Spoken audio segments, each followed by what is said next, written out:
বাংলাদেশ। আমি মনে করি এইটা ওনার অন্তরের কথা, এমনি এমনি কথা আসে না, নাটকীয়ভাবে আসে না। সেইখানে আপনি স্টিল থাকেন, আপনার কোনো ভয় নাই। আপনার ভারতকেও ভয় পেতে হবে না, আমেরিকাকেও ভয় পেতে হবে না, ওই পাকিস্তানকেও ভয় পেতে হবে না। এবং পাশাপাশি আমি জামাতকেও বলবো এবং এই বিএনপিকে বলবো, আপনারা যে বিভিন্নভাবে এই আওয়ামী লীগকে পুনর্বাসন করতেছেন, এই আওয়ামী লীগকে পুনর্বাসন করলে বাংলাদেশের যে এই সদ্য শহীদ হয়েছে তাদের সাথে বেইমানি করা হবে, আত্মঘাতী সিদ্ধান্ত নেওয়া হবে। ইতিমধ্যে আমি দেখেছি যে জামাত প্রচুর পরিমাণে আওয়ামী লীগের লোকজন নিয়েছে। একে ডাইরেক্টও আমি দেখেছি, নাম বলতে পারবো আপনাকে, কমপক্ষে 100 জনকে।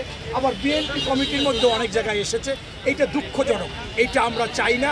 এবং আপনারা দেখেছেন যে একজন ঢাকা 7 থেকে একজনকে নমিনেশন দিয়ে দিয়েছে, এনা পরিবহনের মালিক এনায়েতুল্লাহকে জামাত দিয়ে দিয়েছে। এই যে ব্যাপার, আবার বিএনপিতে যখন হবে এরকম হবে কিনা আমি জানি না।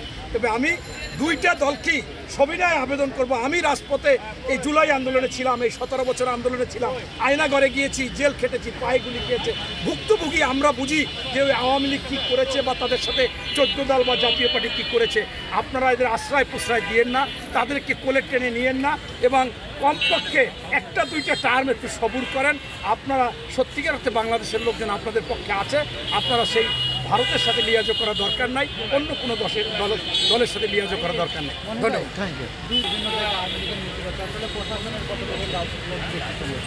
আমি আবারও আপনাদেরকে বলতেছি যে যদি আপনি যারা বিশ্বে মোড়ল বা বিশ্বের অন্য কোনো দেশকে বা আধা মোড়ল, এদের যদি আপনি ভয় পান তাহলে তো আপনি কাজ করতে পারবেন না।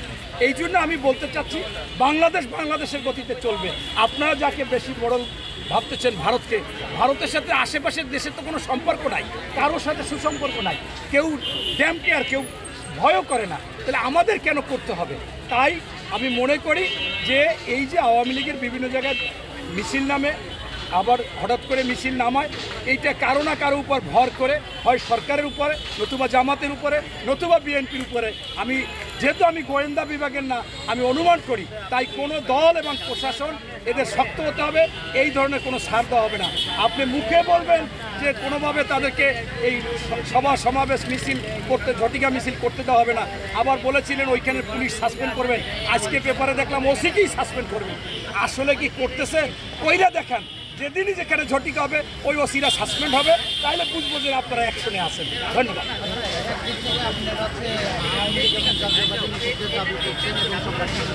অন্যদিকে বিএনপি নির্বাচনে আসলে স্বাগতম জানাবে, এই বিষয়টা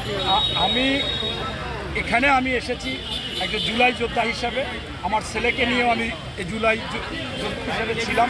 সেইখানে আমি আপনাদেরকে বলতে চাচ্ছি যে শুরুতে আমি বক্তৃতায় বলেছিলাম যে যারা এ পর্যন্ত পৃথিবীতে শহীদ হয়েছে, আন্দোলন সংগ্রাম করেছে, এরা আসলে দলীয় লোক খুব কম। যাদের আবেগ থাকে, দেশপ্রেম থাকে, যারা অন্যায়কে প্রশ্রয় দিতে চায় না, তারা বুক পেতে দেয়। আমিও সেই কাতারের একজন লোক। রাজনৈতিক দলেরা বিভিন্ন হিসাব নিকাশ কষে, তারপরেও আপনারা জানেন যে মহাসচিবের পুরো বক্তব্য হয়েছিল এইরকম। আগে যেটা দিয়েছিলেন সেইটা বলেছিলেন যে আওয়ামী লীগের গণহত্যা হিসেবে তাদের বিচার হতে হবে। তা সেই বিচার তো আর ওনাদের জেলখানায় নেয় না, জরিমানা করে না, নিষিদ্ধ করে। আবার উনি পাশাপাশি এইটা বলেছে যে আমরা নিষিদ্ধ করতে পারি না বা করতে চাই না। আমরা চাই সকল দল যদি করে, আমরা চাই জনগণ যদি করে, আমরা চাই রাষ্ট্র যদি করে, আমরা চাই আইন যদি করে, তাইলে তারা নিষিদ্ধ হবে। কিন্তু আমরা তাদের অন্যায়ের বিচার চাই।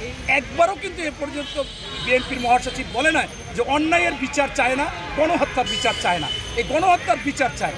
সেইটাই যদি হয় তাহলে তো মৌখিক যেটা বললো আইনগত তো তাদের নিষিদ্ধই করতে হবে, এর তো কোনো বিকল্প হয় না। তারপরে আমি বলবো রাজনৈতিক ভাষা অনেক রকম হয়। আমি এটা ব্যক্তিগত একজন জুলাই যোদ্ধা হিসেবে আমি মনে করি যে 2024 সালের 7ই জানুয়ারিতে যে 27টি দল নির্বাচনে গিয়েছিল, এই 27টি দলকে নিষিদ্ধ করা উচিত। তারপরেও অনেক অপরাধে ভাগ বিচার হয়, সেইখানে এই বিচারে যদি এমন হয় যে যাদের বেশি করেছে তাদের নিষিদ্ধ করবে, আর যারা কম করেছে তাদের কমপক্ষে একটা নির্বাচন থেকে স্থগিত করবে, এরকম হতে পারে। ধন্যবাদ।